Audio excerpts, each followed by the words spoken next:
parcours d'athlète m'a beaucoup servi pour avoir une crédibilité et ça m'a permis d'emblée d'obtenir un poste à responsabilité. Ensuite, j'ai eu une ascension fulgurante, j'ai eu des résultats exceptionnels très vite. À la tête de l'équipe junior, on a obtenu la première place européenne.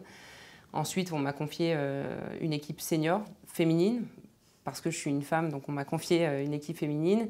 Et là encore, on a vraiment obtenu des résultats extraordinaires. Les premiers titres mondiaux, des médailles olympiques. Et pendant ce temps-là, l'équipe masculine donc, plafonnait un peu. C'est après Londres qu'on m'a donc confié la responsabilité des équipes de France. Et donc, j'ai réuni les collectifs féminins et masculins et pris en charge l'équipe olympique pour Rio. Je suis devenue factuellement, par hasard, présidente d'un club de handball professionnel masculin. Le président qui était en poste a été obligé de quitter son poste parce qu'il a eu une promotion professionnelle. Et autour de lui, dans le club, il n'y avait personne d'autre que moi. Moi, j'étais à l'époque trésorière du club. Je connaissais bien le handball masculin. Et puis, j'avais, me semble-t-il, à l'époque, les compétences pour faire face à cette nouvelle fonction. Voilà comment ça s'est passé, tout simplement. Je dirais que, en tout cas pour ma part, je ne me suis jamais posé la question de si ça allait être plus difficile en tant que femme qu'en tant qu'homme. Et je pense que ce qui m'a permis de réussir, c'est que j'ai eu un niveau d'exigence extrêmement élevé.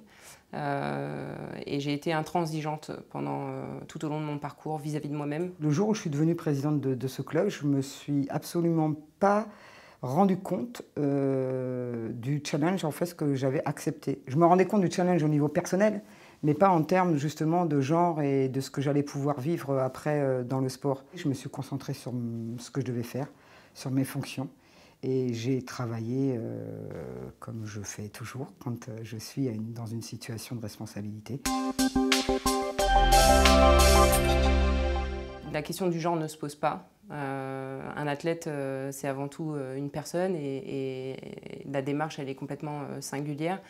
Il faut bien évidemment que en tant que coach, que je connaisse mes athlètes et donc il s'agit pour moi en fait de tenir compte des spécificités de chaque personne, de leurs caractéristiques, de leur personnalité, mais ça ne tient pas compte absolument du genre. J'enseigne le management des ressources humaines à l'université, donc c'est un domaine que je connais parfaitement bien. Je n'ai fait aucune différence pour la simple et bonne raison qu'il n'y en a pas à faire. Ce sont les représentations que se font les gens qui font qu'ils n'ont pas le même mode de management.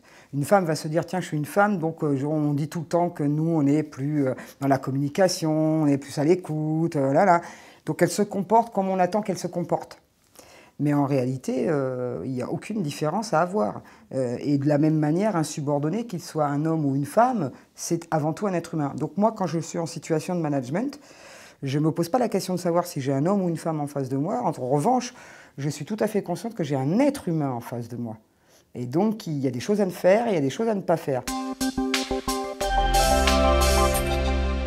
Si je pouvais donner un conseil, ce serait celui de s'entourer. Tout au long de mon parcours, j'ai eu des grandes périodes d'isolement. J'ai bien sûr été la cible et eu pas mal d'attaques. Et je pense que ce qui m'a servi, c'est sûr, c'est de ne pas le prendre personnellement et de me dire que c'était pour ce que je représentais que j'étais attaquée et non pas pour ce que j'étais. Néanmoins, d'avoir des gens bienveillants autour de soi, ça permet de ne pas trop en souffrir. Il est simple, ne pas faire sienne les limitations des autres. Voilà, c'est tout. C'est-à-dire qu'à un moment donné, il faut arrêter de regarder ou d'écouter ce que les gens disent de vous. Parce qu'autour de vous, il y aura toujours des gens pour vous culpabiliser, pour vous juger, pour trouver ceci, que vous n'êtes pas assez bien habillée, pas assez féminine, que là vous faites fausse route, que là il n'y aura pas... Stop. Je me suis toujours concentrée sur ce que j'avais envie de faire, moi, pas les autres.